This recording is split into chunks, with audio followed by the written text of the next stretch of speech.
Namo tassa bhagavato arahato samma sambuddhassa. Namo tassa bhagavato arahato samma sambuddhassa. Namo tassa bhagavato arahato samma sambuddhassa.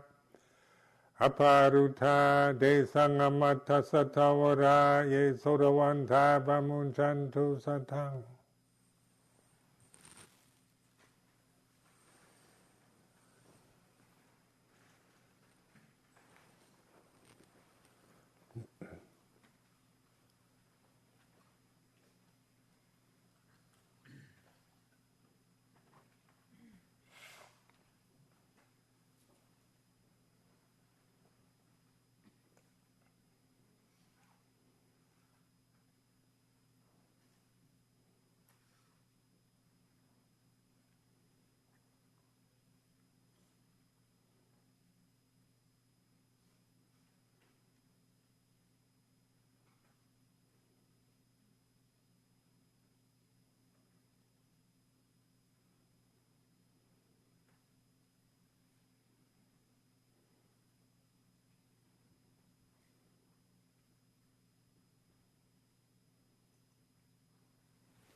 We're trying to convey this perspective of boundlessness, infinity, consciousness, just by the simple ability to pay attention.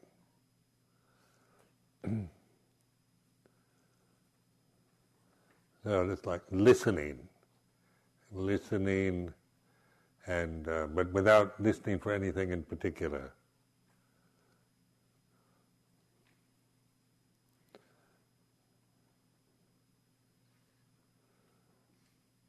Then this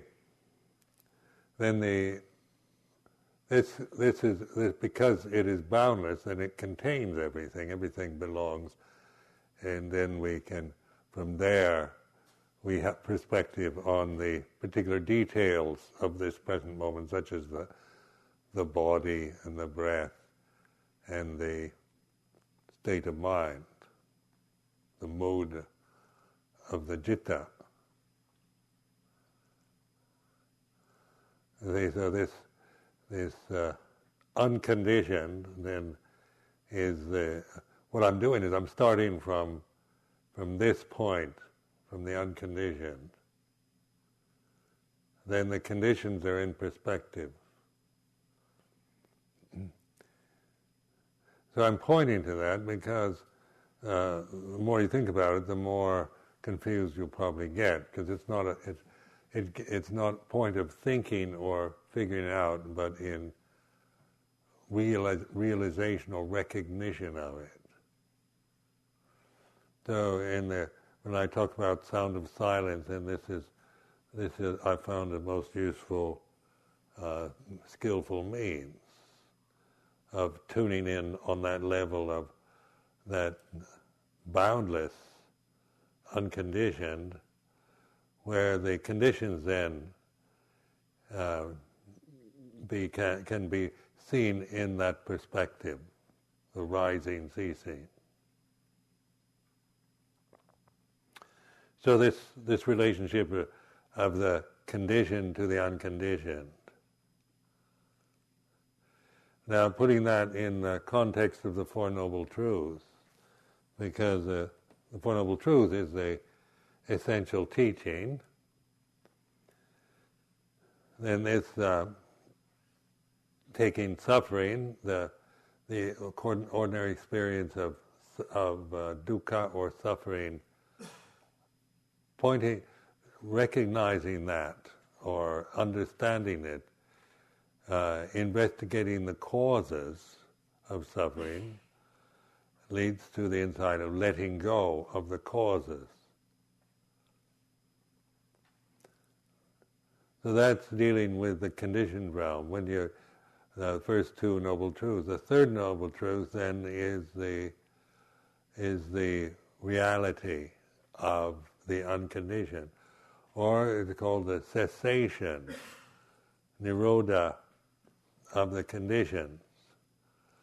So in being aware of where the world ceases, the conditions cease, is the way of recognizing the unconditioned, or the path, the Eightfold Path. So then the third noble truth, fourth noble truth is the insight, the recognition, and the realization of cessation. When everything ceases, or when cessation takes place, you're aware of the ceasing of a thought, of a mood, of an emotion. So that's why it's not a matter of trying to get rid of them, or trying to suppress, deny, or resist conditions or emotional experience, but letting go of it, allowing it to be what it is, so that its natural cessation is recognized, and in that recognition, that realization of cessation is the same as the unconditioned. And then the development of the Eightfold Path, right understanding, samadhi, sammasangapo, this right understanding, right intention. So there's this wisdom. The wisdom faculty is now operative, which leads to right speech, right action, right livelihood. In terms of the practical issues of survival, living in the society within the human form, it takes us to a natural inclination towards non-violence, respect for nature, doing what is appropriate and skillful, compassionate action in the world. And then this also includes right effort, right mindfulness, right concentration. So this, what they call Eightfold Path, is really awareness, the bhavana.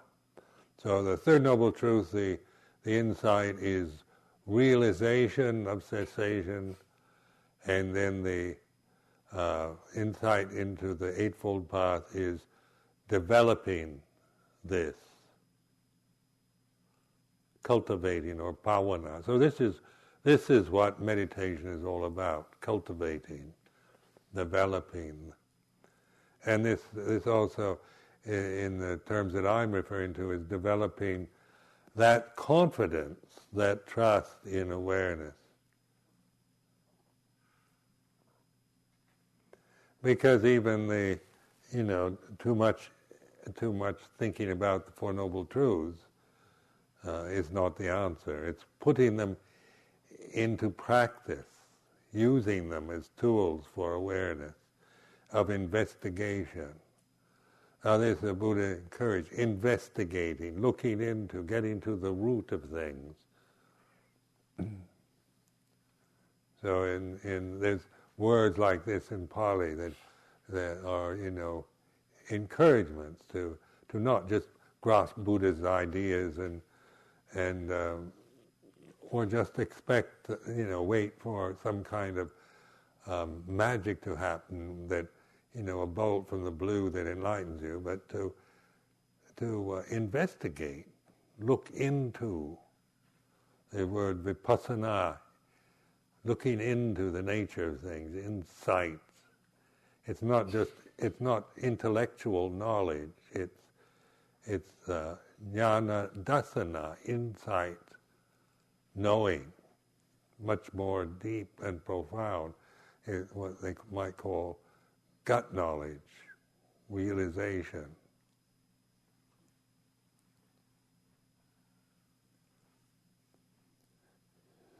So one of the questions is about metta practice. And metta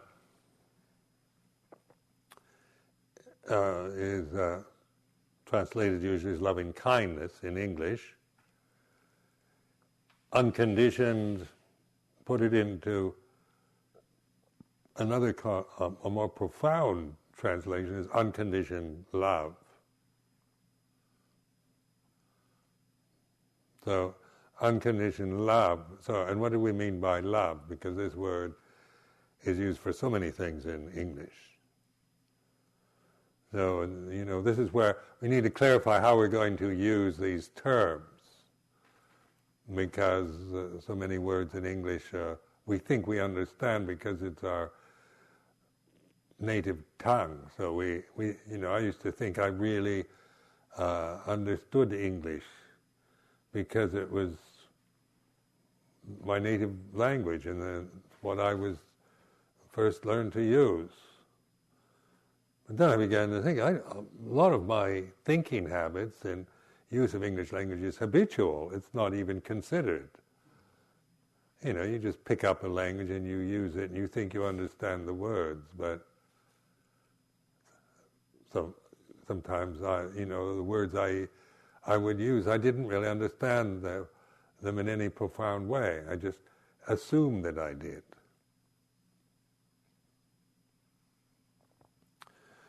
So then it's up to us, when words are not absolutes, fixed entities with, we have a choice of how we're going to use words and what we mean by the words we are using. We have to make it clear within ourselves if we're going to, try to communicate our experience to others.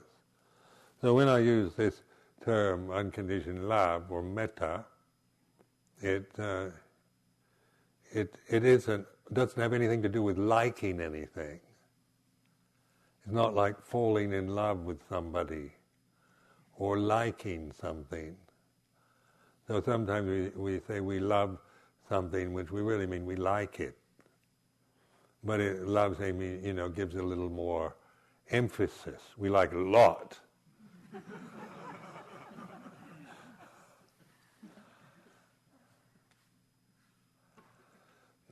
The term love also, let's say in the Christian sense of unconditioned love,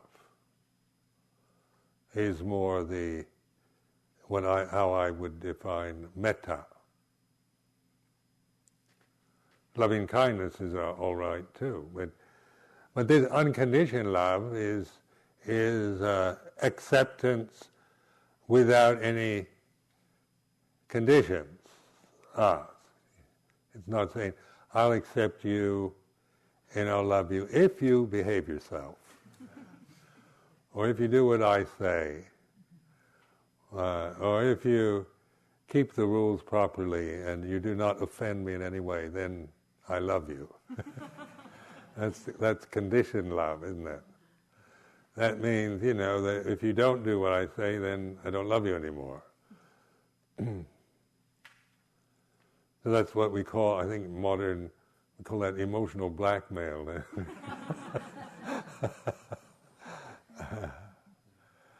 And then the unconditioned love has nothing to do with liking or approving of anything. It's when you really trace and really aware of metta at its very source, it's unconditioned. Because metta practices are really using this attitude toward accepting everything as it is, including the devils, the angels, the good, the bad, the beautiful, the ugly, everything, the nasty bits, the corruption, the sublime, It's not the boring and so forth. It's unconditioned. So it's a relating to conditioned phenomena in all its aspects and permutations and variations without criticizing. It's a non-critical ability. So it's accepting and allowing everything to be what it is, unconditionally. Now it's I found when the emptiness of the mind, the non-attached emptiness of awareness, developing and cultivating this, then one is really in that state of unconditioned love,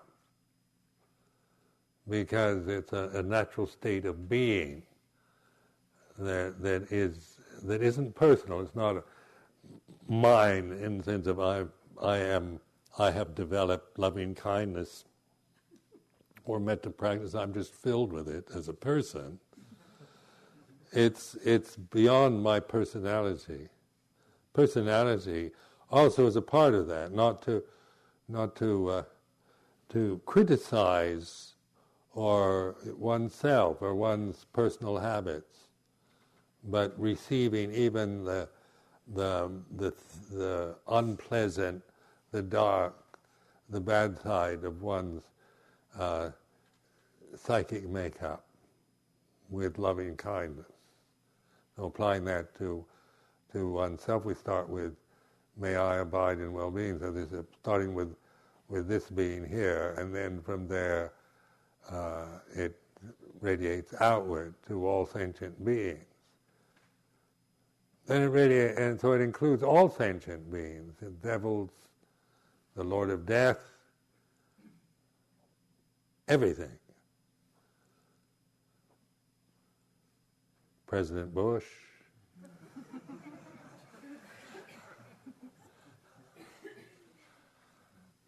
Rumsfeld,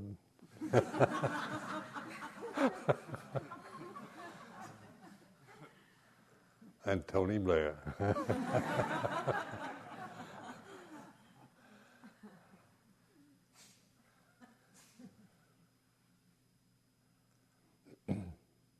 Now this does not mean approving or liking or agreeing, because that we can't do. Some things are likable and some things are not. The nature, conditioned phenomena is infinitely variable. It's refined and coarse, and it changes and it varies, and what we like is dependent on conditions and what we don't like. So these are changing. You can't really like something that's unlikable. Just like say somebody's being really nasty to you and very insulting, and you can't like them at that moment. You can't like that, but you can still love them, isn't it? It's metta, unconditioned love.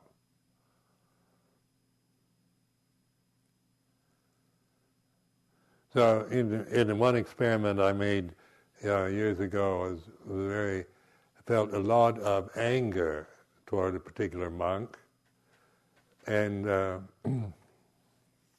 kind of rage and indignation and anger. And so whenever this monk's name came into my consciousness, I'd feel this rage. And my personality is one that gets outraged. I can even get violent. So, if I follow it. So this has been a challenge for me, because when just the name of this particular person came into consciousness, my fist would clench. So in metta practice, you think, have metta for this monk. I can't do it. It's easier to have metta for George Bush.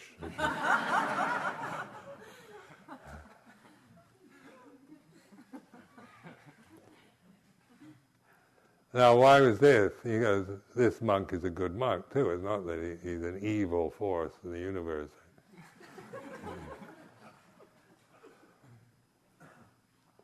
So I started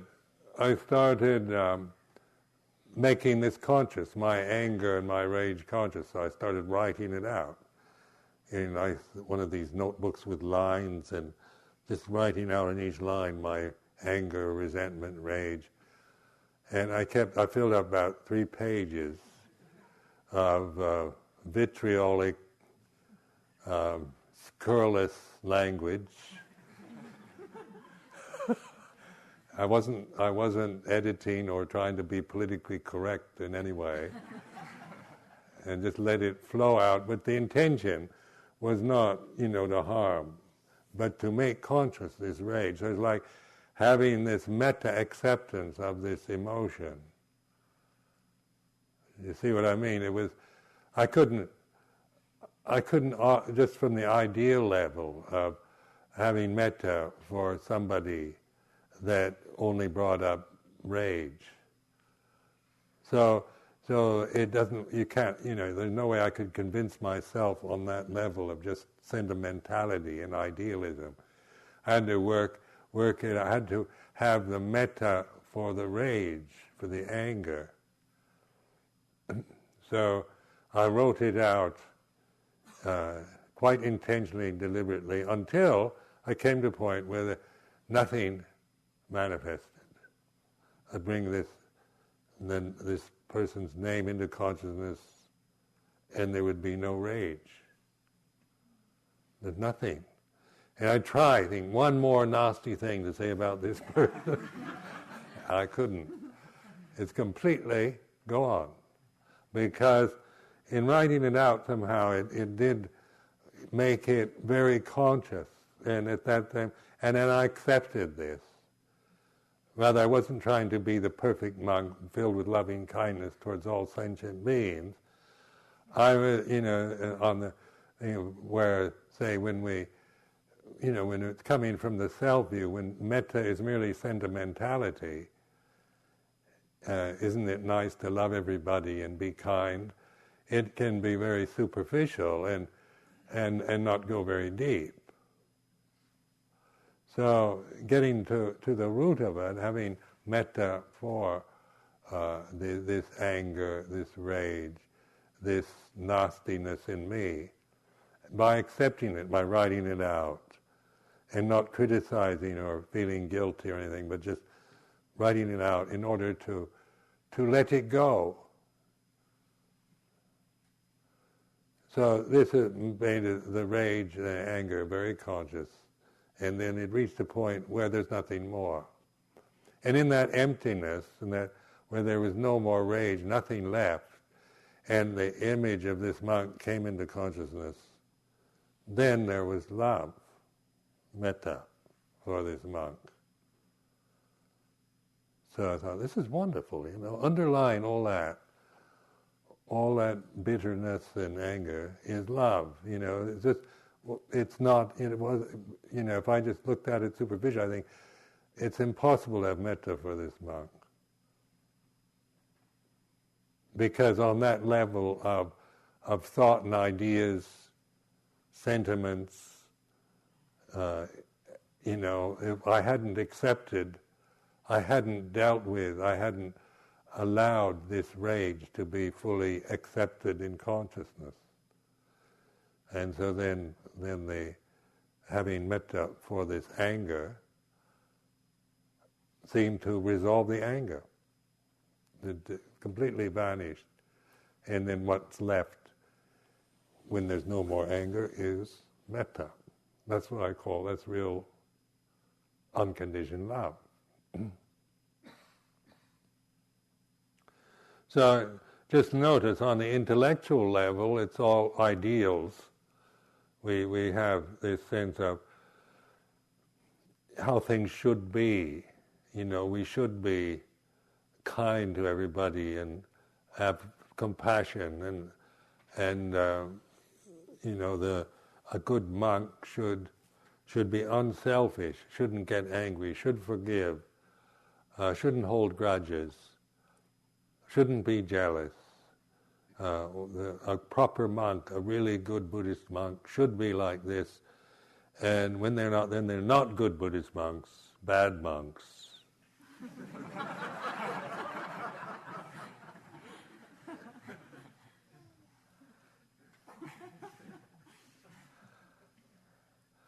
So then we get, then how do we really feel? Now we're all quite developed on the ideal level. The United States is a very idealistic country.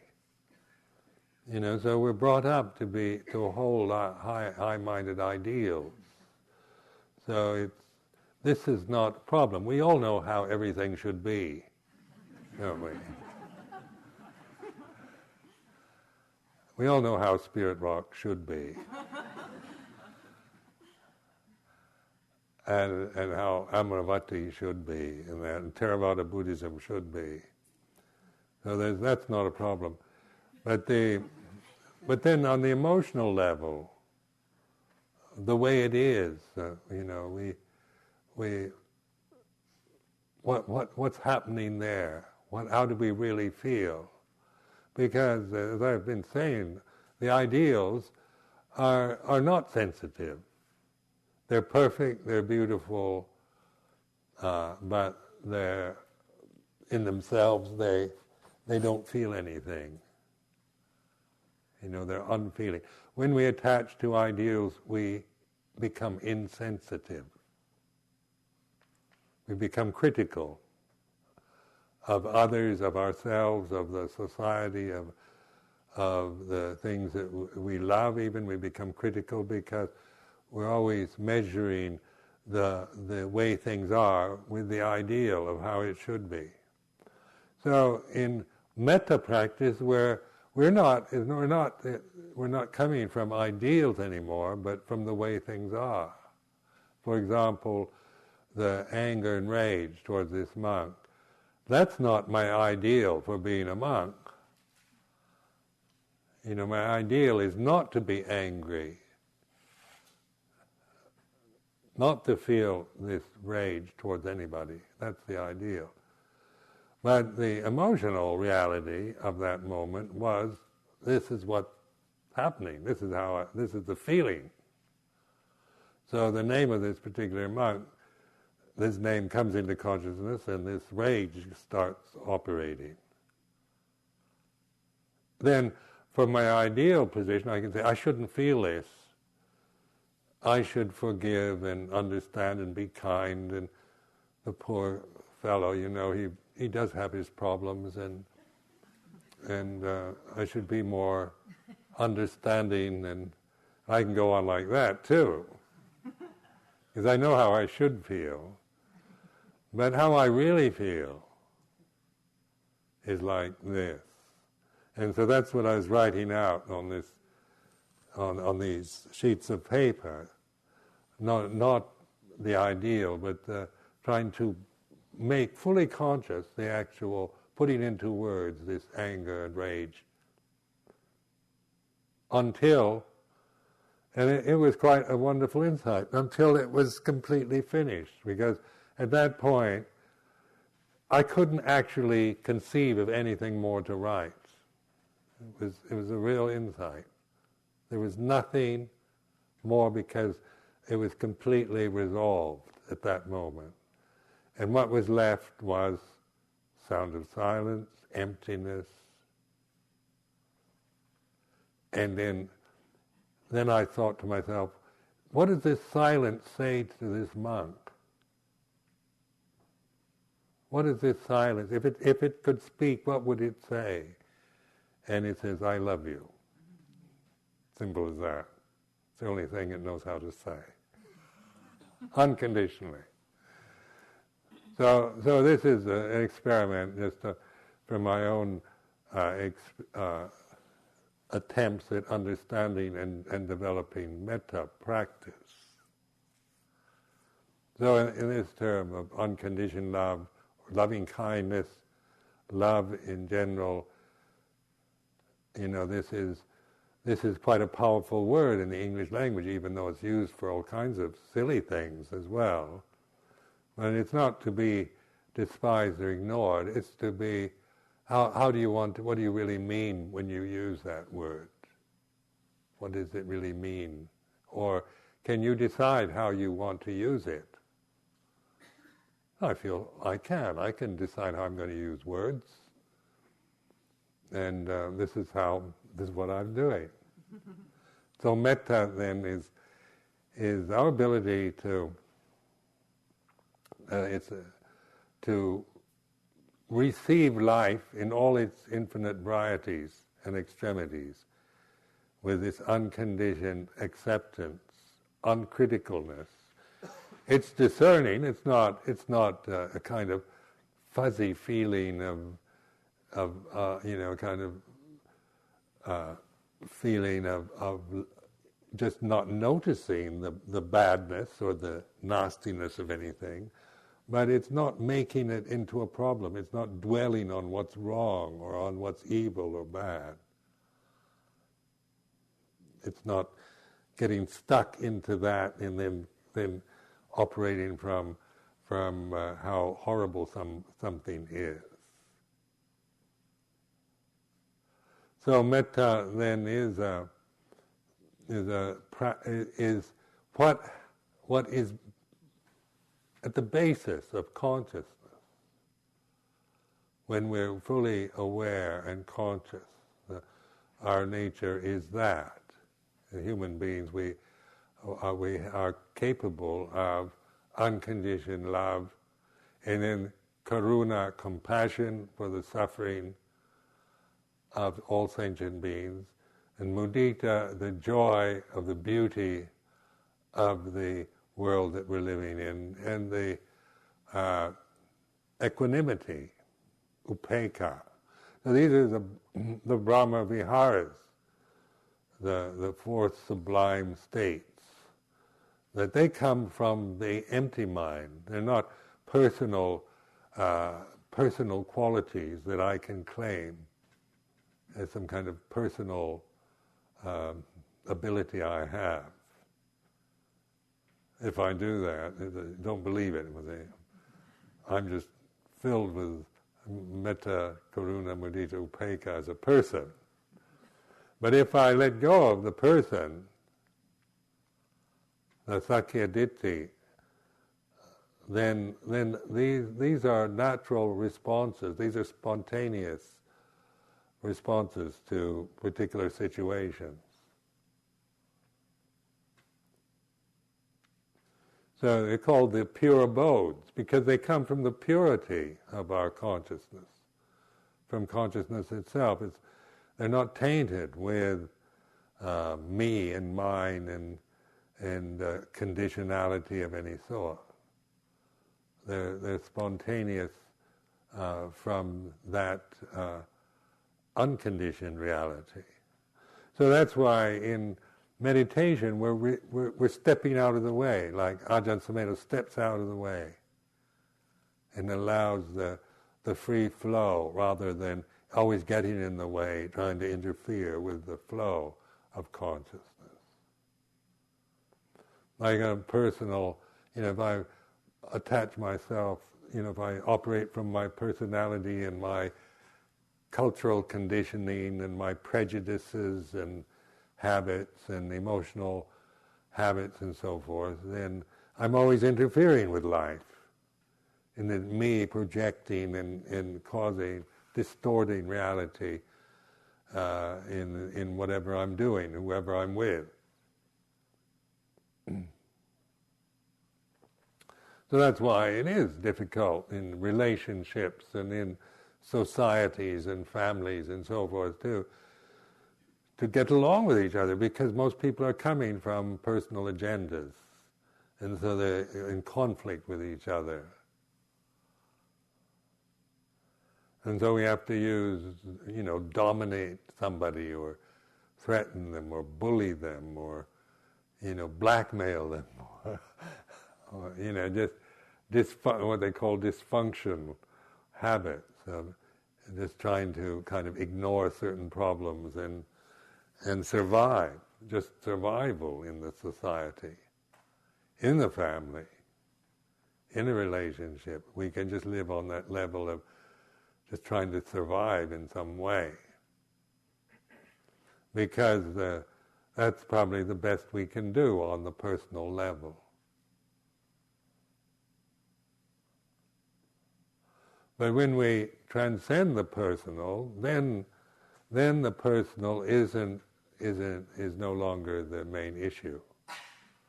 We have our unity lies in our awareness rather than just having to agree all the time on the condition level.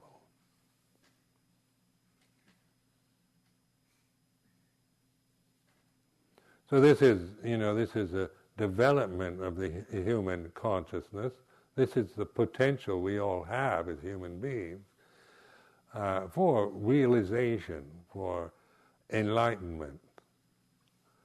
This is why the human birth is highly regarded. In Thailand, for example, they often say, being born as a human being is the best birth.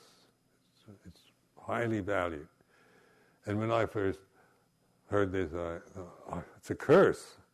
To me, my humanity was like being cursed with something. I thought it'd be nicer to be an animal.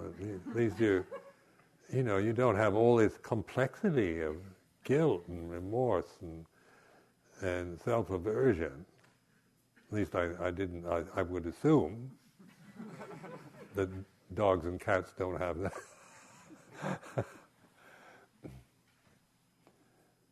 But in being a complicated personality, it's life is difficult. And even though I have no great complaints in my life, I've been quite fortunate in the fact that I've not been, I don't feel I've been mistreated or abused or a victim of circumstances. I've had pretty fortunate life, even on the worldly plane. But even with the best of worldly conditions, the suffering was still incrediable. And why? Because of the ignorance. The terrible ignorance and the conditioned habits that I'd acquired just led to endless confusion. Developing a critical mind that wouldn't stop, criticizing everything and myself included. So the inner critic, is a real tyrant. An inner tyrant. Always, even when I was,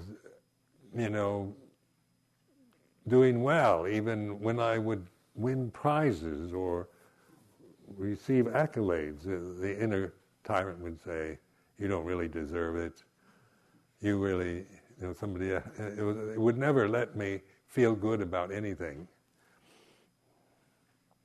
Why is that? Why was this? Why was the mind conditioned like that? What is it? It's some kind of very relentless, tyrannical force. Psychology, they call it the superego. And of course it goes outward and it goes inward. And so by recognizing this how, the modern education is all about developing your critical faculties and comparing yourself with ideals. Or it's competitive, you're always competing with others. You're brought up to compete, to try to outrun or be better than somebody else. So this competitiveness, this idea of having ideals, who can be the winner, who can win the prize, who is the most beautiful of them all, and all the rest is part of the cultural package. And so then then we're always looking towards the best, the top, the peak. And then the realities of our life can seem pretty dreary. When we see ourselves compared to the very best, one can only feel a failure or inadequate. So that's where the vipassana practices was a kind of way of healing this problem in my own experience, by reflecting on the way it is. Like I found in Thailand with Ajahn Chah, the thing I loved about living there with him was the acceptance of life as it is. He wasn't trying to say, his monastery was the best, and that we are trying to be the best monks and the purest and all this. Sometimes, I'd go and ask him about things I didn't think were all that proper and I could criticize, and he says, well, it's the way it is, isn't it? Well, you should always try to make it better. You should always when you see anything going wrong, you should stop it and clean it up, make it better. And our duty is to always go around policing the world and the monastery, we're looking at any kind of, what is this, home security kind of mindset. We see any monk or any sign of degeneration, we chop it off immediately. But Luang Por Chah wasn't like that. And so, and I observed that, and I thought, I rather like that, because it's not a peaceful state of mind to always be caught in this trying to hold everything together and keep everything according to how I think it should be. That is exhausting. And you'll never succeed. You'll have a nervous breakdown. Because life changes, and this is where meditation is bringing attention to changingness rather than to glorifying the peak moments of the conditioned realm, and saying that's how it should be. Life should be a peak, a continuous peak moment. Life should always be at its best. That's the utopian idealism, isn't it? Build the society into a perfect utopian society where everything is as it should be. That you can only do through idealizing it. But the realities of this planet, planetary life, sensory activity, is not ideal. It's not an ideal. It's the feeling, it's the nerves, it's the blood flowing, it's the pain, the pleasure, the way things move and change. This is what we're experiencing, and this is planetary life. This is a sense realm, is like this. So in reflecting on Dhamma, and Dhamma is not talking about the best, but about the way it is. Nibbana is not the best. Like in terms of it's some kind of ultimate thing. Put it in the terms of ordinary, because Nibbana is usually in modern English used for the best, isn't it? When you talk about Nibbana, they name, implying that something is really the best. They can say it's a real Nibbana, the Nibbana restaurant, as the you wouldn't call it ordinary food restaurant.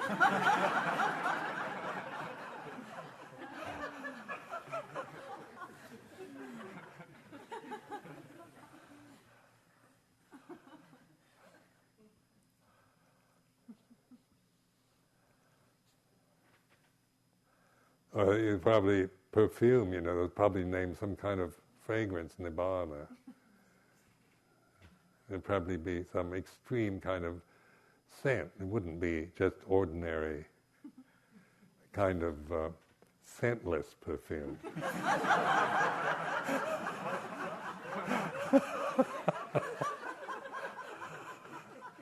You could use distilled water, it's cheaper.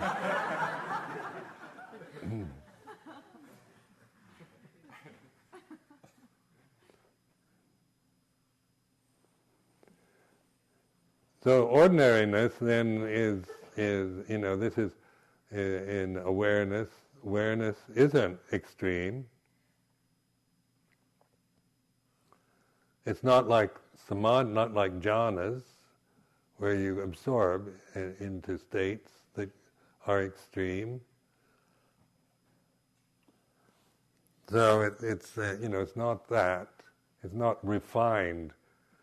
You're going to an ultimate refined peak of condition, of absorption into refined conditions. So what is it then, here and now, in the way you are, whatever state of mind or physical condition you're experiencing this moment? And of course this is where the challenge we have is to awaken to the way it is. So we have this reflection on all conditions are impermanent. Sape sankhara anicca. So this is very much the first two noble truths, developing awareness around suffering and its causes.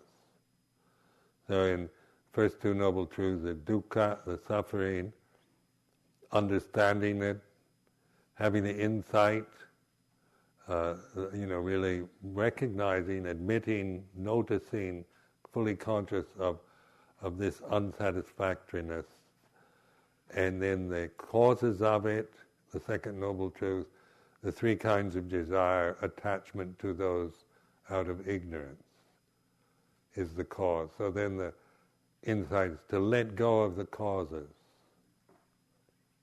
So this is where sape sankhara anicca is the guiding phrase. Then sape dhamma anatta, all dhamma is not self. So this changed from sankhara in the sape sankhara to sape dhamma. So in sankhara always means phenomena or conditions, that which arises and ceases.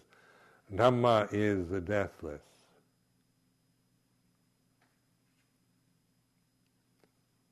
So the Dhamma, the amatta Dhamma, anatta, there's no self, the self is in this sense, in the Buddhist sense of using the word self, is always aligned to the sakkaya ditthi, the identity that we have with the five khandhas, that it goes unquestioned for most people. So in investigating Dhamma, we've got these very skillful teachings of the Buddha. It's a kind of language we're learning, an agreed vocabulary. This is what I find valuable in like Theravada Buddhism, because in English it's we don't have it so clearly stated. And where in Theravada Buddhism and in Pali also, it's a dead language, a classical language. So it's not like a living language that changes over time. So it's kind of the actual vocabulary we're learning is not just to learn more kind of exotic words, but to it's holding the meaning and then to look for the reality that these words are pointing at. And it gives us a vocabulary for talking about enlightenment, about nibbana, about liberation, deathless, the way things are.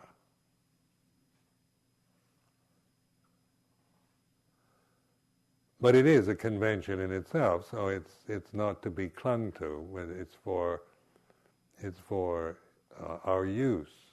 It's our opportunity, how to use this tool, this convention, for wisdom and awareness. Awareness and wisdom, sati and panya. So during this retreat, this is what I wanted to encourage the use of this convention for investigating reality here and now, and the conditions that we find ourselves here at Spirit Rock, the way they are, the way you are at this moment, the way it is here, not trying to compare it with some other place. And if we do, then we see that, tendency to compare this place with some other. It's not what we're here for. You decide which is the best meditation center in the world, but this is the way it is here. And with monasteries, it's so easy to form opinions about, how monasteries should be. But I always encourage whatever monastery I'm in, I open to the way it is, rather than spend my time criticizing it, thinking if it's not like my monastery, thinking that there's something wrong with it. And if I do incline to that, I observe that. I'm not going to believe it and follow that kind of activity, because I know it doesn't lead anywhere. It doesn't lead to liberation. It doesn't lead onward.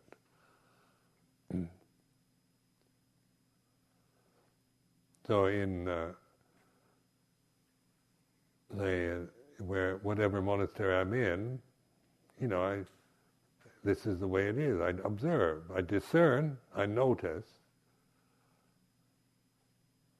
I'm aware that, if there's things I don't like about it, but I'm not indulging in liking or disliking. So then every place one can learn from, like traffic jams in Bangkok, in London.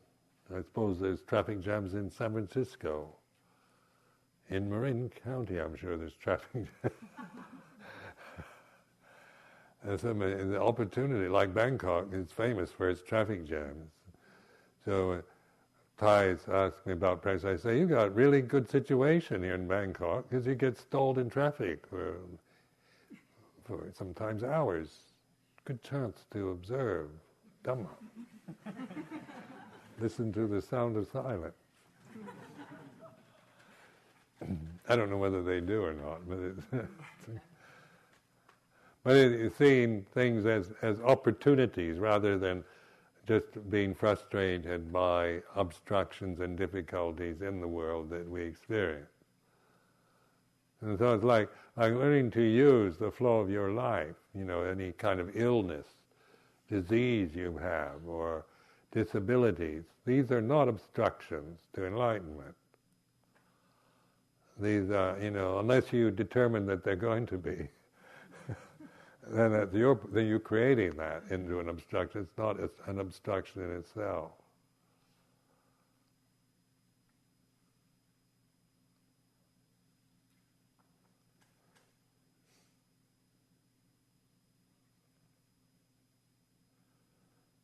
So sometimes we learn the really difficult patches of my monastic life, where I've had to develop patience and endurance, and that have oftentimes been the most strengthening. When one learns to endure and learn from adversity, the confidence and the strength that results from that. Now, in my own life as a monk, been through all kinds of ups and downs and good patches and bad patches, just like anyone else's life. the confidence that I have now in the path is a result of that. It's putting it to a test when everything's falling apart, when everything's going wrong in my life, and all my good efforts seem to have come to naught, and I'm being blamed and reviled. I really learn a lot from that.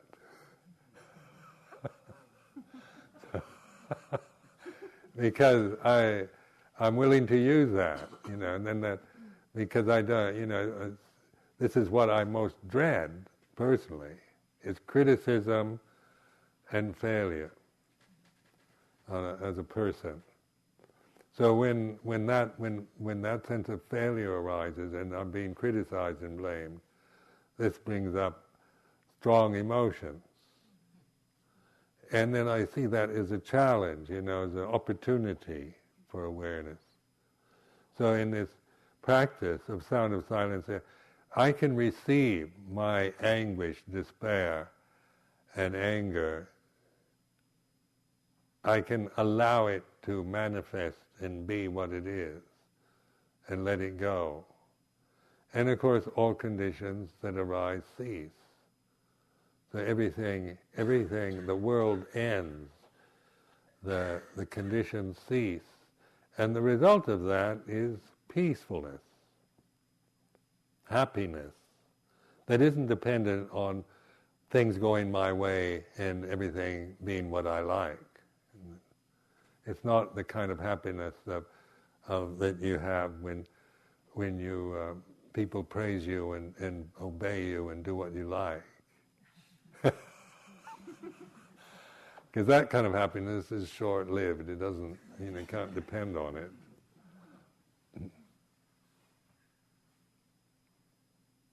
So this you find within, when we say it's the stillness within, that unshakable, what they call a aguppa jeto vimutti, unshakable deliverance of the heart. This is the whole purpose of the holy life.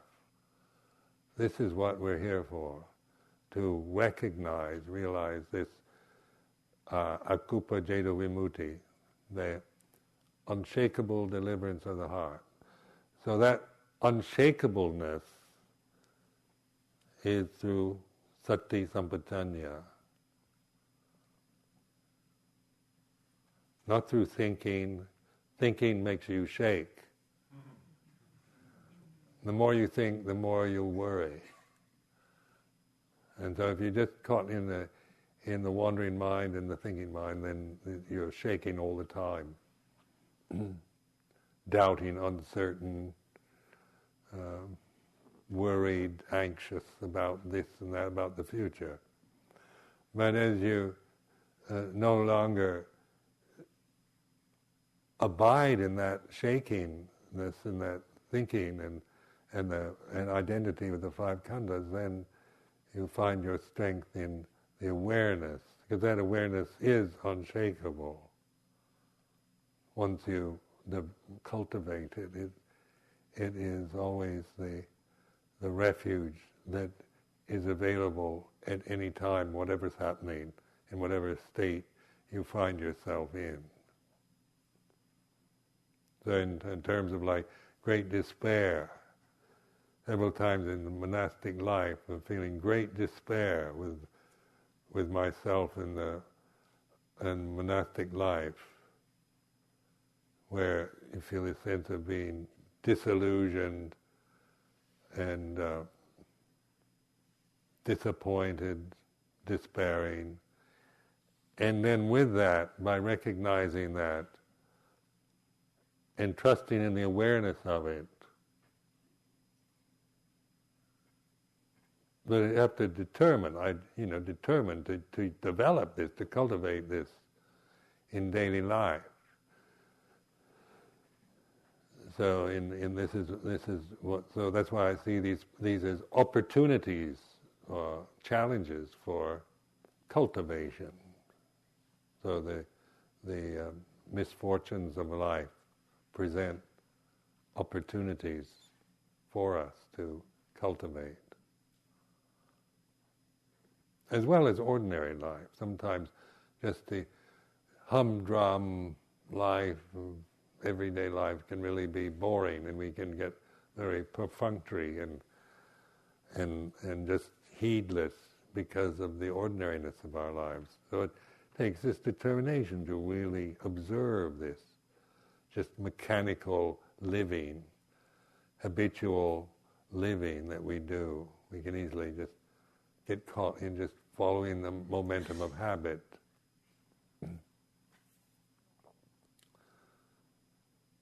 And then the successes, the peak moments also, rather than just indulging in the pleasure of being a winner or that, being aware of that. So one isn't living one's life for peak moments, and when one is experiencing peak moments, one is not trying to hold on to them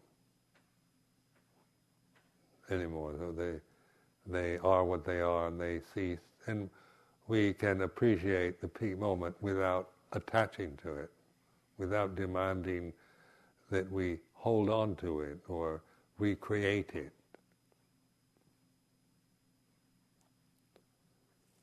So that's enough for this evening, for reflection.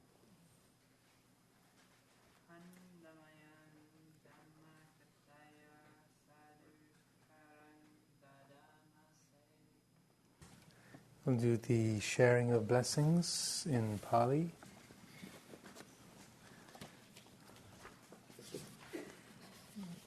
Stretch our abilities.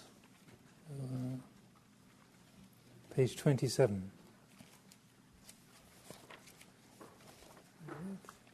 26.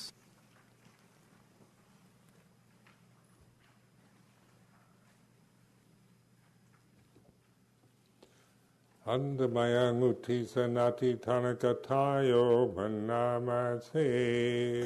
Imina punya kamena Umajaya kununara ajariyum bakara jamata Pita chayataka suriyo chandimaraja Gunavandana bija brahma mara Jaindra jalokapala Jadevataya momita Manusa jamajata Veriga bija sabesata Sukhi hondu bunyani bhagatani me Sukhanjali vidang denduki bhanga Vedavo madang imina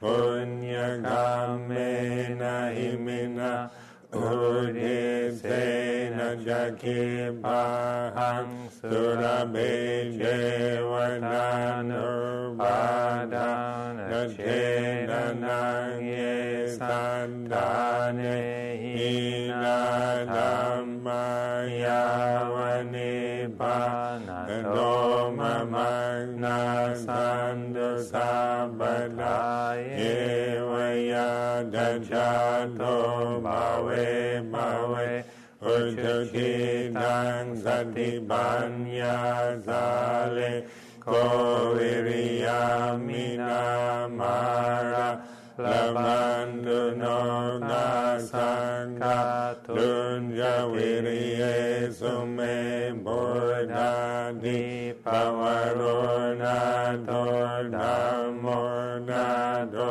Varuddhamonato Bachega buddho jasangho nato Taro mamang teso dhamma Nubhavena maro kasang labanduma.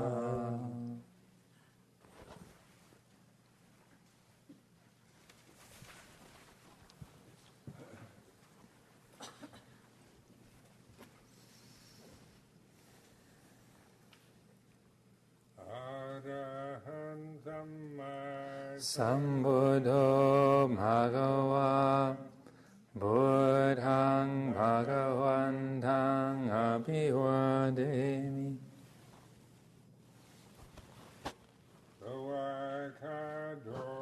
Bhagavata Dhammo Dhammang Namasami. Bhagavato Savaka Sangho Sanghang Namami.